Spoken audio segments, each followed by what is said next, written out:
आखिरकार एसएससी का नोटिफिकेशन आ चुका है। 12,000 से ज़्यादा वैकेंसीज है group B and group C की। लेकिन सबसे इम्पॉर्टेंट बात, कौन अप्लाई कर सकता है, कौन नहीं कर सकता है, एज लिमिट क्या है, ये सारी आज मैं आप लोगों को इस वीडियो में बताने वाली हूँ। लास्ट डेट जो रहने वाली है वो है 22 जून 2026। तो चलिए अब हम बात कर लेते हैं एग्जाम के ओवरव्यू पैटर्न की। उससे पहले अगर आप लोगों ने मेरे चैनल को सब्सक्राइब नहीं करा है तो सबसे पहले सब्सक्राइब कर लीजिए, क्योंकि मैं एक क्रैश कोर्स निकाल रही हूँ एसएससी के लिए ही, जिससे कि आपको प्रिपरेशन में काफी ज्यादा हेल्प मिल जाएगी। अब हम बात कर लेते हैं एग्जाम की। तो एसएससी एग्जामिनेशन मतलब स्टाफ सिलेक्शन कमीशन एग्जामिनेशन, जिसका नोटिफिकेशन जारी हुआ था 21 मई 2026 और अगर हम बात करें पोस्ट की तो 12,000 से ज्यादा पोस्ट है ग्रुप बी वैकेंसी के लिए और ग्रुप सी वैकेंसी के लिए, जिसमें कि आपको ASO, inspector, sub inspector, CBI, NIA, junior statistical officer और audit officer, tax assistant auditor, accountant post, assistant and more post आपकी रहने वाली है। क्योंकि 12,000 जो पोस्ट बताई जा रही है वो टेंटेटिव बताई जा रही है, इससे ज्यादा ही रहने वाली हैं पोस्ट। तो अब एक बार बात कर लेते हैं पे स्केल की। तो लेवल 4 में आपको 25,000 से ज्यादा मिलने वाले हैं और लेवल 8 में आपको 47,000 से ज्यादा मिलने वाले हैं। अप्लाई आपका ssc.gov.in या फिर मैं आपको नीचे वेबसाइट डिस्क्रिप्शन में दे दूंगी, वहां से आप अप्लाई कर सकते हो। अब हम बात कर लेते हैं कुछ इंपॉर्टेंट डेट्स की, जैसे कि आप कब तक अप्लाई कर सकते हो और आपका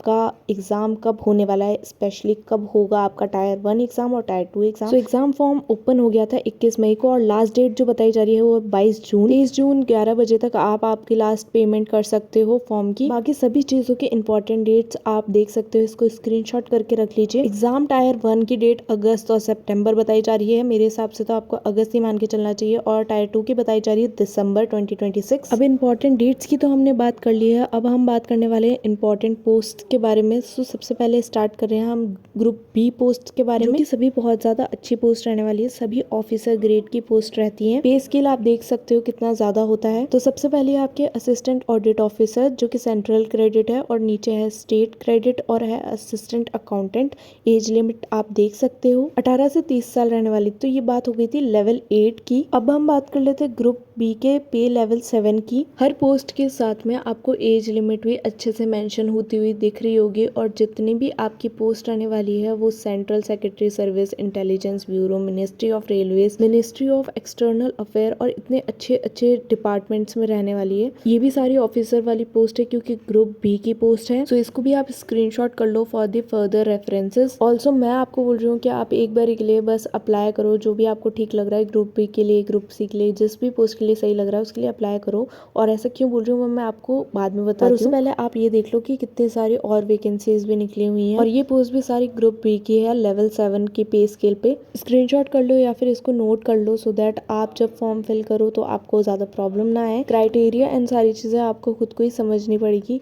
अब हम बात कर देते हैं लेवल 5 के बारे में, जो कि आपके रहने वाली 29,000 से ऊपर, जो कि है ग्रुप सी की पोस्ट। तो ये ऑडिटर पोस्ट रहने वाली है, और एज लिमिट तो आप देख ही सकते हो 18 से लेकर 27 साल। तो इसमें काफी कम कंपटीशन रहने वाला है, तो इसमें तो भरना ही है। अगर आप 27 साल से अंदर हो ना, तो मैं आपको बोलूंगी कि आप इन पोस्ट के लिए अप्लाई करना, क्योंकि सिंपल सी बात है 27 साल वाली पोस्ट में बहुत कम कंपटीशन होगा एज कम्पेयर टू जो 30 इयर्स वाली पोस्ट है उनके। और सबसे कम जो आपका कंपटीशन रहने वाला है वो है इन पोस्ट के अंदर। ये सभी पोस्ट आप एक कॉपी पेन में लिख लीजिए, क्योंकि इसमें सबसे कम आपका रहने वाला है competition. Postal assistant, tax assistant and in सब चीजों में थोड़ा कम कंपटीशन रहता है एज कम्पेयर टू आपका इनकम टैक्स ऑफिसर हो गया, और वो वाली पोस्ट के अंदर ज्यादा रहता है। अब हम बात कर लेते हैं क्राइटेरिया की। जी हाँ गाइस, क्राइटेरिया की हम बात करने वाले हैं। तो आप एक इंडियन होने चाहिए हो, ये सबसे पहली चीज है क्राइटेरिया की। और जो दूसरी चीज है वो है आप किसी रिकॉग्नाइज यूनिवर्सिटी से बैचलर डिग्री आपके पास होनी चाहिए। जो CGL का एग्जाम होता है वो बैचलर डिग्री के लिए होता है, बाकी CHSL वो 12th पास के लिए होता है। JSO की पोस्ट के लिए 60% मार्क्स होने चाहिए, 12th के अंदर भी आपके अच्छे मार्क्स रहने चाहिए। बाकी आप देख सकते हैं जो AAO की पोस्ट चाहिए उसके लिए आपको MCOM, MBA इन फाइनेंस, ये वाली सारी चीजें चाहिए। बाकी एलिजिबिलिटी क्राइटेरिया आप स्क्रीनशॉट कर सकते हो, चेकआउट कर सकते हो। तो अब हम बात कर लेते हैं एप्लीकेशन फीस की। तो आप जैसा कि आप देख सकते हो जनरल OBC EWS जो मेल है उनके लिए है 100 रुपीज, बाकी सबके लिए निल है, और ये एग्जाम की फीस नॉन रिफंडेबल है। बाकी SC ST PWD ex serviceman इन लोगों के लिए भी निल है एग्जामिनेशन फीस। अब हम बात कर लेते हैं सिलेक्शन प्रोसेस की, जो कि अगेन बहुत ज़्यादा इंपॉर्टेंट टॉपिक है, बहुत ज़्यादा वास्ट है। अगर आपको डिटेल वीडियो चाहिए तो आप मुझे बता देना। अभी मैं आपको रफली समझाती हूँ कि पूरा सिलेक्शन प्रोसेस आपका क्या रहने वाला है। तो इस साल 2026 के अंदर बहुत सारे चेंजेस आए हैं, काफ़ी सारे आपको पता चल गए होंगे। सबसे पहला है आपका सेक्शनल टाइमिंग, मतलब आपको 1 घंटा आपको दिया जाएगा, उसके अंदर आपको सारी चीज़ें कंप्लीट करनी है। नंबर ऑफ क्वेश्चंस आपके रहने वाले 25 और मार्क्स आपके रहने वाले 50। और सेक्शन आपको सिर्फ 15 मिनट दिए जाएंगे, उसमें आपको 25 क्वेश्चन करने हैं। तो आप खुद सोच लीजिए कितना ज़्यादा आपका लेवल हाई रहने वाला है। ऑल्सो सबसे इम्पॉर्टेंट बात, टायर 1 एग्जामिनेशन अगर आपने क्वालिफाई करा, जो कि आपका हिंदी और इंग्लिश दोनों के अंदर होता है, और 0.50 आपकी नेगेटिव मार्किंग रहती है अगर गलत क्वेश्चन रहता है। तो अगर आपका फर्स्ट पेपर हो जाता है तो फिर आप आते हो टायर 2 के अंदर। मतलब टायर 1 अगर आपने क्वालिफाई कर दिया तो टायर 2 पे आओगे, और फिर आपकी डिसाइड होगी पोस्ट। इसलिए मैं आपको बोल रही थी कि किसी भी पोस्ट के लिए आप अप्लाई कर लो जो आपको पसंद है उन सारी चीज़ों के लिए।